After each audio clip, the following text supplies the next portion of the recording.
बिस्मिल्लाहिर्रहमानिर्रहीम। अस्सलाम वालेकुम। मेरा नाम डॉक्टर राशिद अली है। सबसे पहले तो मैं सर की बात को थोड़ा सा आगे बढ़ाऊंगा। मैं भी लास्ट ईयर विधि बुश हॉस्पिटल NHS UK में काम करके आया हूँ। ये मेरी टीम थी वहाँ पे, और बिलीव मी वहाँ के जो GPs हैं और यहाँ के GPs हैं, there are hell of difference. ज़मीन आसमान का फ़र्क है sir. You should be proud कि माशाल्लाह आप इतना ज़बरदस्त यहाँ पे काम कर रहे हैं। वहाँ पे सर GPs का काम सिर्फ रेफरल है। बहुत ज़्यादा वहाँ पे सिखाया ये जाता है कि आपको थोड़ा सा ही प्रॉब्लम आपने रेफ़र कर दें, क्योंकि वो एक प्रॉपर उनका सिस्टम है, उसमें रेफरल सिस्टम है। और यहाँ पे हमारे GPs प्रॉपर बल्कि कॉम्प्लिकेटेड डिजीज़ को भी ट्रीट करते हैं और एक अच्छा ट्रीट कर रहे हैं। तो मैं भी ऑनर्ड हूँ कि मैं आप लोगों के सामने आज थोड़ी सी जो है ना डिस्कशन करेंगे। ये विटामिन B12 की डिस्कशन है जो कि पहले से हम पढ़ते आ रहे हैं। आज उसको थोड़ा सा रिवाइज करेंगे और बहुत ही कंसेप्चुअल शॉर्ट प्रेजेंटेशन है, इंशाल्लाह you will enjoy.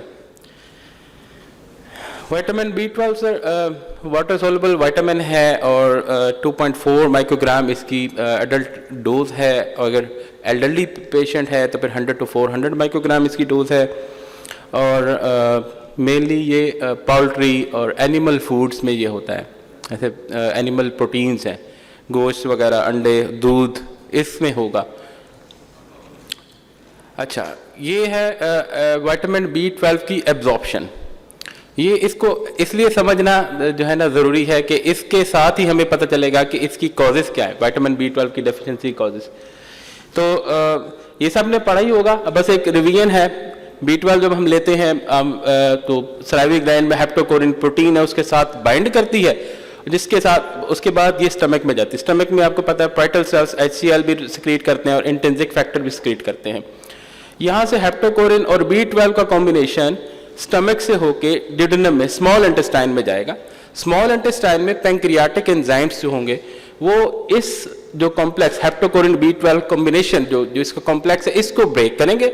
B12 release होगा और B12 को इंट्रिंसिक फैक्टर जो कि स्टमक से रिलीज हुआ वो अटैच करके अपने साथ इंट्रिंसिक फैक्टर B12 का जो कॉम्प्लेक्स बनेगा और वो जाके टर्मिनल आइलियम में एब्जॉर्ब होगा थ्रू कैल्शियम सपोर्ट। ये यहाँ पे एब्जॉर्प्शन टर्मिनल आइलियम में होगी, ठीक है। उसके बाद टर्मिनल आइलियम से ये एब्जॉर्ब होकर ब्लड स्ट्रीम में एंटर होगा और because this is water soluble तो ये इजीली यूरिन के रास्ते एक्सक्रीट हो सकता है। तो ये विटामिन B12 की एक्सेस अगर होती है तो भी वो बड़े इजीली यूरिन के रास्ते से एक्सक्रीट हो सकता है। अब अगर ये चीज़ें हमें समझ आ जाती हैं तो हमें आइडिया हो जाएगा कि इसकी डेफिशिएंसी किस किस वजूहात से हो सकती है।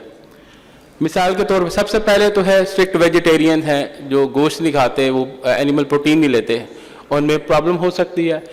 पैंक्रियास का क्यों लिखा? क्योंकि पैंक्रियाटिक एंजाइम्स आपको याद होगा उसको हेप्टोकोरिन और B12 कॉम्बिनेशन को ब्रेक डाउन करते थे। वो अगर नहीं होगा, वो कॉम्बिनेशन ब्रेक डाउन नहीं होगा तो क्रॉनिक पैंक्रियाटाइटिस या पैंक्रियाटिक एंजाइम डेफिशिएंसी में B12 डेफिशिएंसी होगी। स्टमक में क्या है? Pernicious anaemia is one of the disease. आपको पता है जो ऑटोइम्यून डिजीज है, जो कि पाइटल सेल्स के अगेंस्ट एंटीबॉडीज बनती हैं और इंट्रिंसिक फैक्टर रिलीज नहीं होगा। इंट्रिंसिक फैक्टर आपको याद होगा कि B12 को के साथ मिल के टर्मिनल आइलियम से एब्जॉर्ब करवा रहा था। तो बहुत ही कंसेप्चुअल है, बस सीधा सा एक टॉपिक है। बाईपास या गैस्ट्रेक्टमी, आजकल आपने देखा है स्लीव गैस्ट्रेक्टमीज हो रही हैं वेट रिडक्शन के लिए। उनके साथ अगर गैस्ट्रेक्टमी हो रही है तो उसमें भी इंट्रिंसिक फैक्टर की डेफिशिएंसी होगी और obviously that can lead to B12 deficiency. इसीलिए रिकमेंडेड है कि ऐसे लोगों में भी B12 को रिप्लेस करना है अपने। H. pylori infection, B12 malabsorption. अच्छा, इसके अलावा इंटेस्टाइन्स में जहाँ पे टर्मिनल आइलियम में एब्जॉर्प्शन हो रही है, टर्मिनल आइलियम में कोई भी मेल एब्जॉर्प्शन है, सीलियक डिजीज है, क्रोन्स डिजीज है और इसके अलावा ट्यूबरकुलोसिस है, या वहाँ पे टर्मिनल आइलियम की रिसेक्शन होगी, टर्मिनल आइलियम की रिसेक्शन हो गई है और लाइक ट्यूबरकुलोसिस है और वो उसकी वजह से स्ट्रक्चर बने, स्मॉल बाउल ऑब्स्ट्रक्शन हुई और leading to small bowel resection, तो उसके साथ भी B12 की एब्जॉर्प्शन नहीं होगी। इसके अलावा एक पैरासाइट है डाइफिलोबोटुलेटम जो कि वहीं पे रहता है और यहाँ पे स्मॉल बाउल बैक्टीरियल ओवरग्रोथ है जो कि टर्मिनल आइलियम में ओवरग्रोथ की वजह से B12 की एब्जॉर्प्शन नहीं होने देगी। अच्छा, ये विटामिन B12 जब एब्जॉर्ब हो गया तो अब इसने क्या क्या करना है? इसके तीन मेन मैकेनिज्म हैं, तीन मेन जगहों पे इसने काम करना है। ठीक है, एक तो है कि होमोसिस्टीन को मेथियोनिन में कन्वर्ट करेगा, मिथाइल मेलोनाइल को ए को सक्सिनाइल को ए में कन्वर्ट करेगा, और तीसरी चीज मिथाइल टेट्राहाइड्रोफोलेट को टेट्राहाइड्रोफोलेट में कन्वर्ट करेगा। और टेट्राहाइड्रोफोलेट क्या है? जो कि डीएनए की सिंथेसिस करवाता है। ये तीन मैकेनिज्म हैं, और इन्हीं तीन मैकेनिज्म्स की वजह से क्लिनिकल मैनिफेस्टेशंस आएंगी। कोई यहाँ पे वो नहीं है, सीधी सी चीज है। अब अगर टेट्राहाइड्रोफोलेट की डेफिशिएंसी होगी तो कहाँ कहाँ पे एक्ट कर सकता है? डीएनए, जहां जहां डीएनए बन रहा है, मेनली ये ब्लड सेल्स पे एक्ट करेगा। ब्लड सेल्स पे क्या होगा? अगर डीएनए की मैच्योरेशन नहीं होगी तो इमेच्योर रेड ब्लड सेल्स वो सेक्रेट होंगे, इमेच्योर न्यूट्रोफिल्स वो सेक्रेट होंगे। इमेच्योर न्यूट्रोफिल्स क्या होंगे? जिसमें लोब्स ज्यादा होंगे, जिसमें जो आपके न्यूक्लियर सेगमेंट्स हैं नॉर्मली ये 3 तक होते हैं, इसमें 5 तक चले जाएंगे, मोर देन 5 होंगे। इससे आइडिया हो जाएगा। या मैक्रोसाइट्स हैं, पेरिफेरल ब्लड में आपको बड़े बड़े रेड सेल्स बनेंगे, मेगैलोब्लास्ट या मैक्रोसाइट, उससे आइडिया हो जाएगा ये B12 डेफिशिएंसी हो रही है। और अगर ये तो है कि अगर टेट्राहाइड्रोफोलेट जो है वो नहीं बन रहा और डीएनए की सिंथेसिस, और इसी तरह यही डीएनए की सिंथेसिस जो है ये टंग में जो पेपिला बनते हैं, ये पेपिला की जो ग्रोथ हो रही होती है ये भी डीएनए डिपेंडेंट है। ये इंपेयर होगी तो ये रेड बीफी टंग बनेगी क्योंकि पेपिला की ग्रोथ नहीं हो रही। ठीक है, और अब ये जो इसके अलावा जो होमोसिस्टीन और मिथाइल मोललाइल को ये दोनों ये बेसिकली सेंट्रल नर्वस सिस्टम और पेरिफेरल नर्वस सिस्टम पे एक्ट करते हैं और दोनों को इंपेयर करेंगे। सेंट्रल नर्वस सिस्टम पे एक्ट करेंगे, ग्लोबल पैलेटस इंटेंसिफिकेशन, इसकी एबनॉर्मेलिटीज आएंगी, और ब्रेन एट्रोफी, अल्जाइमर डिजीज, डिमेंशियास, ये पेशेंट्स को जल्दी होंगे।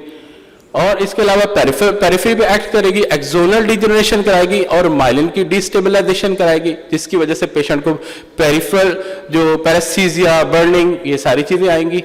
ठीक है, और B12 डेफिशिएंसी जब आपको अनीमिया होगा, अनीमिया के साथ ये चूंकि इमेच्योर रेड ब्लड सेल्स बन रहे हैं तो इनकी स्प्लीन में डिस्ट्रक्शन ज्यादा होगी।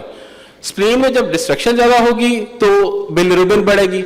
तो B12 डेफिशिएंसी का एक असूल ये है कि ये अनीमिया के साथ साथ थोड़ा जॉन्डिस भी करेगा, जिसकी वजह से ऑरेंज कलर डिस्कलरेशन होगी। इसकी ऑरेंज डिस्कलरेशन की पीछे एटियोलॉजी है कि क्योंकि ये अनीमिया भी है, साथ साथ माइल्ड जॉन्डिस भी है, क्योंकि इनइफेक्टिव इरिथ्रोपोइसिस, इसलिए बड़ा कैरेक्टरिस्टिक इसका कलर होगा। ठीक है जी। अच्छा, अब इसकी प्रेवलेंस जो है इस पे तो अनफॉर्चुनेटली मुझे तो जो रिसेंट डाटा नहीं मिल सका, लेकिन 2009 और 2011 का जो डाटा था पाकिस्तान में ये तो women of child bearing age में ऑलमोस्ट 50% जो रूरल पॉपुलेशन है वो प्रेवलेंट है, और अर्बन पॉपुलेशन में 6.8% तक है। अप टू डेट का रेफरेंस ये कहता है, जो अब अभी करंट की है, ग्लोबली ये है तकरीबन 1% इसका एनीमिया है, लेकिन हमारे जो थर्ड वर्ल्ड कंट्रीज हैं या डेवलपिंग कंट्रीज हैं उसमें इसकी प्रेवलेंस बहुत ज्यादा है। अच्छा, American college of family physicians ये स्टेट करता है कि इन लोगों में आपने स्क्रीन करना है, जैसे एनीमिक पेशेंट रेस MCV है या अदर ऑटोइम्यून डिजीज। मिसाल के तौर पेशेंट है उसको पैरेस्थीसिया नमनेस के साथ आता है और साथ उसको विटिलिगो है। Vitiligo is one of the autoimmune disease. अब पेशेंट है नमनेस पैरेस्थीसिया फटीग के साथ आता है, उसको हाइपोथायराइड है। आप एक ऑटोइम्यून डिजीज आपने लाजमी B12 डेफिशिएंसी पर्नीशियस एनीमिया को ध्यान में रखना है। टाइप 1 डायबिटीज है, ऑटोइम्यून डायबिटीज है।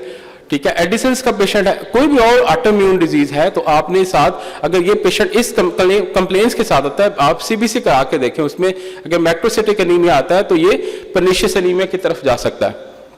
इसके अलावा गैस्ट्रिक और स्मॉल इंटेस्टाइनल डिसेक्शन जिन पेशेंट्स में हुई है उनमें आपने स्क्रीन करना है। ये इन्फ्लेमेटरी बाउल डिसऑर्डर है, इनमें आपने B12 को स्क्रीन करना है। मेटफॉर्मिन का ये रिकमेंडेशन है 4 महीने से ज्यादा मेटफॉर्मिन, ये 2 चीजें हैं मेटफॉर्मिन और PPI, ये जिनकी जो कि लॉन्ग टर्म इनकी यूज के साथ B12 की डेफिशिएंसी होती है। ठीक है, मैं आगे बताता हूँ ये कैसे डेफिशिएंसी कॉज कर सकती हैं। ठीक है, अच्छा, मेटफॉर्मिन क्यों B12 डेफिशिएंसी कॉज करते हैं? इसके मल्टीपल फैक्टर्स हैं, लेकिन मोस्ट कॉमन फैक्टर ये है कि जब इंट्रिंसिक फैक्टर टर्मिनल आलियम से एब्जॉर्ब हो रहा होता है तो उसकी जो कैल्शियम गाइडेड एब्जॉर्प्शन है उसको इंपेयर करती है। मेन इसका मैकेनिज्म ही है। और जो पीपीआई है, पीपीआई जो एक तो ये कि वो अल्कलाइन पीएच, मतलब एसिडिक पीएच जो स्टमक की नॉर्मल होती है उसको अल्कलाइन करेंगे तो डाइजेशन में प्रॉब्लम होगी, और इसके अलावा इंट्रिंसिक फैक्टर की रिलीज जो है वो इंपेयर हो जाएगी। तो ये दोनों मैकेनिज्म की वजह से क्रॉनिक जो पीपीआई के यूज, फॉर एग्जांपल पेशेंट है बैरेट इसोफेगस है, उसमें आपने सारी जिंदगी पीपीआई देना ही देना है, तो ऐसे पेशेंट्स में आपने साथ साथ B12 को भी कंसिडर करना है कि B12 डेफिशिएंसी पेशेंट को होने के चांसेस, ठीक है। और ये है कि मैक्रोसाइटिक एनीमिया किस किस पेशेंट्स में हो सकते हैं, प्रेगनेंसी में, अल्कोहल में, थायराइड डेफिशिएंसीज में, reticulocytosis, B12, folate deficiency, cirrhosis patient में। इसके अलावा मेडिसिन है, मिथोटेक्सेट होगी, वो आपको सारा आइडिया, उस ऐसे पेशेंट्स में आपने ये B12 डेफिशिएंसी हो सकती है, macrocytic anaemia, folic acid deficiency हो सकती है। और ये एक ये स्लाइड ये शो कर रही है कि अगर आपने जब पेशेंट को B12 को इवेल्युएट करना है, या तो अगर तो वो इतने लो आते हैं लेस देन 150 है, तो फिर तो आपने पर्निशियस एनीमिया का आपने वर्कअप करना है। अगर आपके लो नॉर्मल है 150 to 399 आते हैं, तो फिर आप और क्लिनिकली आप सस्पेक्ट कर रहे हैं कि नहीं इसमें विटामिन B12 डेफिशिएंट है, तो ऐसे पेशेंट को आप फिर मिथाइल मेलानाइल को ए जो हमने वो पढ़ा था उसमें रिएक्शंस में कि MMA वो इंक्रीज होगा, अगर B12 नहीं मिलेगा उसके लेवल्स इंक्रीज, तो ये ज्यादा सेंसिटिव एक मार्कर होगा जिसमें आप B12 डेफिशिएंसी एक्सपेक्ट कर रहे हैं लेकिन वो निकलती नहीं, तो आप ये करवा के देख लेते हैं, ठीक है। अच्छा, ट्रीटमेंट जो है इसमें अमेरिकन गाइडलाइंस और यूके गाइडलाइंस में थोड़ा डिफरेंस है।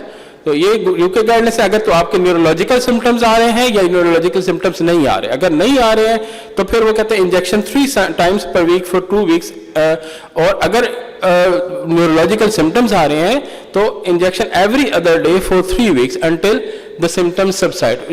जो अमेरिकन गाइडलाइंस है वो ये कहती हैं कि आपने daily for a week and weekly for a month and monthly for whole life, और ये डिपेंड करता है कि आपकी कॉज क्या है। विटामिन B12 डेफिशिएंसी की कॉज लाइक परमानेंट कॉज है, इंटेस्टाइनल डिसेक्शन है, पर्निशियस एनीमिया, जिनकी परमानेंट कॉज है तो उसमें तो लाइफ लॉन्ग B12 चलेगा, और जिनकी रिवर्सिबल कॉज है उनमें विटामिन B12 आप जब रिप्लेस हो जाएगा उसके आपने 6 months तक आपने उसको रिप्लेस करते रहना है, और स्टोर्स ताकि एडिक्वेट हो जाए उसके बाद आपने इसको बंद करना है।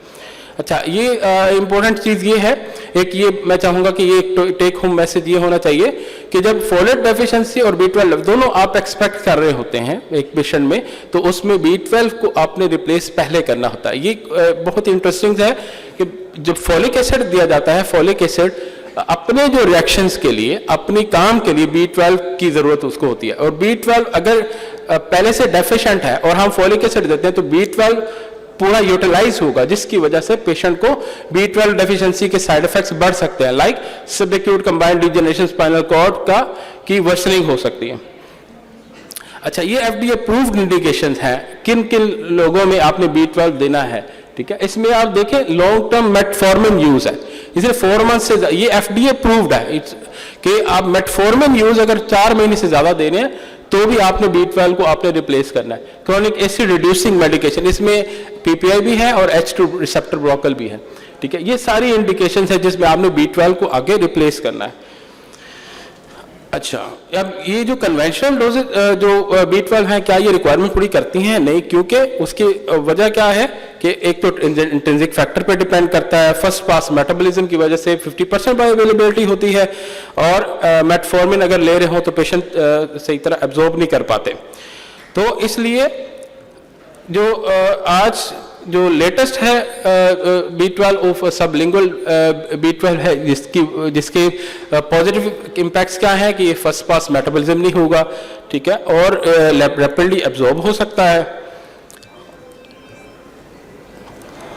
और इसके जो एडवांटेजेस इंजेक्टेबल के ऊपर क्या है, पेनफुल एडमिनिस्ट्रेशन नहीं होगी, ठीक है, इसकी इजी एडमिनिस्ट्रेशन है, मेडिकल असिस्टेंस नहीं चाहिए, और बर्डन ऑन पॉकेट, ये कॉस्ट इफेक्टिव है, और पीक प्लाज्मा लेवल्स जो हैं इसके मच बेटर हैं, सीरम लेवल्स बेटर हैं।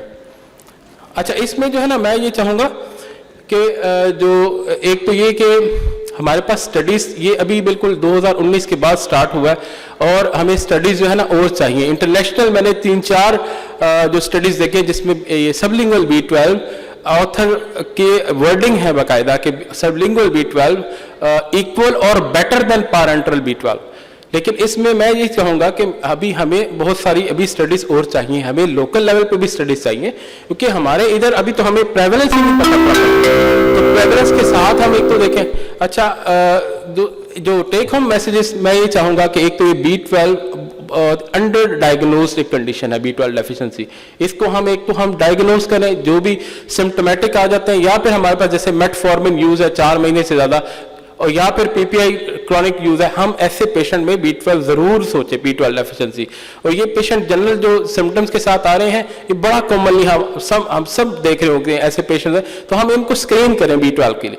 अगर स्क्रीन नहीं कर सकते तो हम B12, और अगर इसकी B12 लाइक डायबिटिक पेशेंट है, मेटफॉर्मिन आपने देनी है, तो आपने B12 को आपको रिप्लेस करवा लीजिए।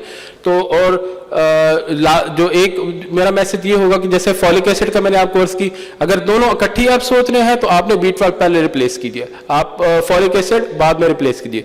और लास्ट में ये है कि हम ऐसे पेशेंट को जरूर स्क्रीन करें और हम इसको रिपोर्ट करें, और हम मिल के अपना एक लोकल डाटा इतना हम अच्छा बना लें कि हमें इंटरनेशनल डाटा की हम बहुत ज़्यादा हम उस पर डिपेंडेंट ना हो, हमारी अपनी पॉपुलेशन का हम डाटा हम आगे डिफेंड कर सकें और उसके मुताबिक हम अपनी गाइडलाइंस बना सकते हैं। ठीक है, थैंक यू वेरी मच।